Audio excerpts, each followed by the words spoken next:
going on, guys? This is Roman again for Strength by Doing. I'm shooting this video on my iPhone because I didn't feel like getting the camera out. But it's just a weird topic going on lately with this whole fit shaming thing. It's like people talking all this crazy noise about how people putting on like the whole Mary King thing and saying, what's your excuse for all this? And if people don't have enough time to work out or anything, it's just like what is so wrong with people that they think that people that are skinny are fit? I mean, yeah, she's in shape. She's in decent shape. She works out. She lives and stuff. And then people argue that, well, skinny. It's like, no. Get it through your skulls. Skinny is not fit. Skinny, being leaner is a result of being fit sometimes. I mean, because you see World's Strongest Men, sometimes they got decent guts and stuff on them, and just some people actually, they have a little bit of thickness to them, and I still consider them fit. So I hate this whole calling people skinny fit, and then there's this weird body image, because you know what, if you're comparing somebody that's lean to a model, then that's horribly off. I mean, I don't know where that comes from most of the time, but that's just horribly wrong. It's just trying to think about it. Like, if I have a negative body image about myself, I think everybody is their own worst critic about themselves. I feel like I need to lean out a little bit more, but at the same time, I'm not going to rush myself to try to do it. I'm not going to sit there and do a crash diet and try to lose a whole bunch of fat. I'm going to go work out and do my training like I do, and then just eat and add my cardio and do whatever I need to do. I know the choices I need to make, and yeah, I mean, it comes down to, I guess, parents, or you can call them early role models, because not everybody has their parents when they're growing up. It's like, who's your role model? What are they doing? Why is this person ashamed as they get older on being fit and skinny? And they see people calling them fat and stuff. It's like, well, how active are they? I mean, why is obesity and overweight in people just become this normal thing? It's like, whatever happened to people actually wanting to be in shape anymore? It's like, if they're ashamed, then it starts with, like, who were the role models growing up? Who taught them how to eat? Who taught them that eating corny dogs is better than eating, like eggs or something in the morning? Because they have like those weird corny dog things that you can microwave and shit, like microwave food versus actually cooked food that takes about the same amount of time that it would just I won't get into that, because it's super fast to make food if you actually want to eat right. And it's just a lot of people just don't ever want to do that. I mean, it just means you just whatever. I do eat microwave food sometimes, so I can't really complain on that one. But it's just like, who's teaching them to be active? Because being active alone, just being an active person, is going to help them out so much. Just to be like, just not to be so overweight all the time and just have this negative body image about themselves. Like, who gives them enough time to really, just sit around and do nothing and play video games? I mean, that's somebody else's fault. That's not the kid's fault. Well, I mean, it kind of is the kid's fault, because they're not really being motivated. Well, either way, because it is, because kind of like in the younger ages, it's kind of all instilled from their surroundings and everything. It's really weird seeing myself on the iPhone, because I can see myself at the same time. But like, I have my own negative body image, but I'm not stressing about it. I know I'm going to be fit. I know I'm a certain way, but I know it took years to get to where I'm at. I was trying to think, but it's not like this weird thing. It's like people look at and they look at fit people and they think it's some weird thing to where they have to dedicate their entire lives to eating super clean and working out like super hard all the time. No, you really don't.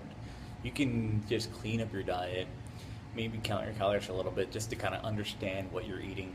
You do that for a few months, and then you'll kind of start to understand what you're eating throughout the day. It's becoming more aware, because if you learn how to do that, you don't need to always be so obsessed about it. Because a lot of people that are actually in decent shape, and people ask them how they do it, they're typically nonchalant, because they have done all of that for a long time, so they're not really counting it all the time, because they know what they need to do if they do something, or they're so aware of what they're eating throughout the day that when it gets to the end of the day, they're like, well, I need to make sure I eat this, or I'll just make sure I eat this tomorrow. It's just not this big deal all the time. And when you go work out, I mean, I can work out twice a week and still be in decent shape. I mean, versus somebody who just swears up and down they have to go to the gym 45 minutes a day. I'm like, no, I'm going to the gym like an hour and a half, 2 hours for 2 days a week. I mean, I would spread it out, but I like to do my full body workouts. So it's one way or another. Trying to think. I had some other notes that I wanted to talk about on this, but it's a little iffy because it's a weird situation because the whole skinny, fit, and fat. I mean, I don't really like to call it fat because yeah, certain people are fat because they're just lazy and shit. So I don't really know. I mean, obesity is considered a disease now, according to whatever, I forgot who I think this year or last year they created is determined to be a disease, which is kind of a self-inflicted disease, which is kind of some other diseases too out there, but I won't get into those. But I'm not going to refer to diabetics about that either, because diabetics, that can be genetic as well, because I do know some people that, you know, they were born with diabetes. I won't even talk about that because there are some people that have like ridiculous diabetes, or they always have to have insulin, or they always have to have something to where it's like some people can still do it, but it's very difficult, and you can still have a healthy lifestyle with it. But you have to be aware that it's going to be very difficult. I mean, everything's going to be difficult. I mean, especially at first, because, you know, if you've always lived your life a certain way, it's always going to be difficult to change it completely. So that's why I've said before in my old videos is that take time, do things slowly, understand if there's an end goal towards it, you're going to have to change your life, but it's not going to happen overnight.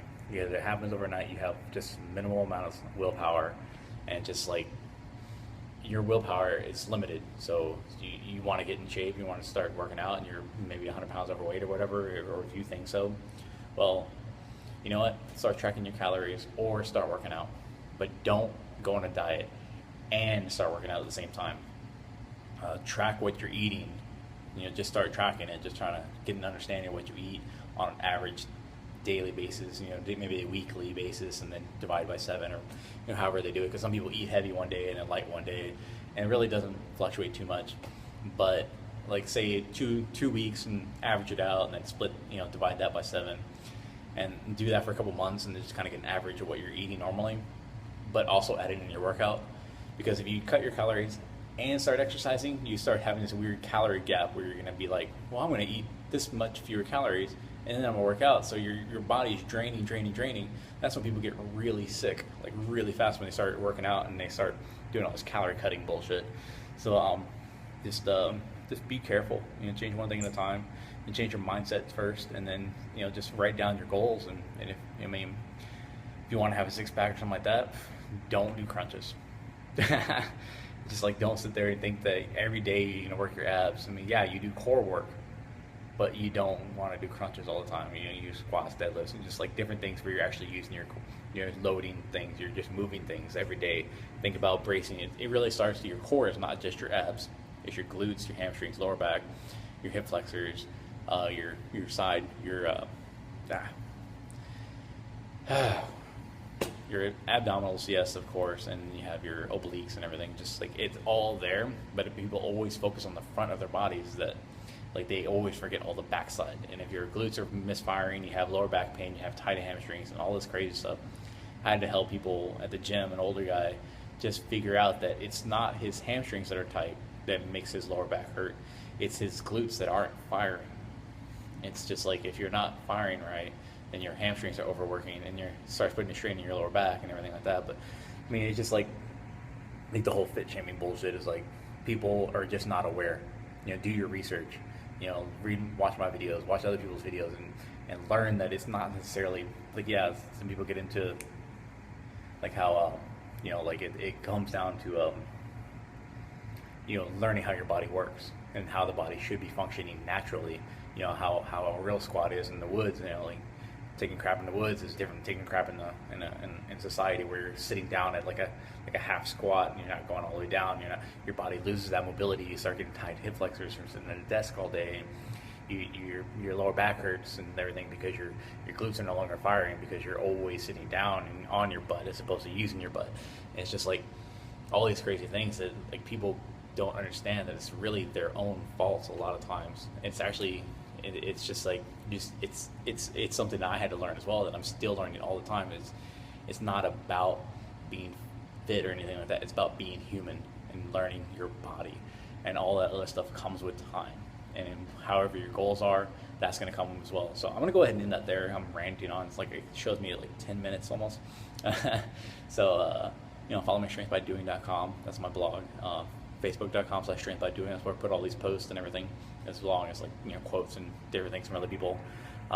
Usually fitness related or just motivational related, because it's like I don't like being lazy, and I hate myself a lot for being lazy. But I don't hate myself like that, but I always try to get up, get out and do something, because that's why I always say it. Get up, get out and do something, and that's something to help you in your goals and move on with your life and take control of your life. Oh, and Twitter, Strength by Doing. All right, guys, take care.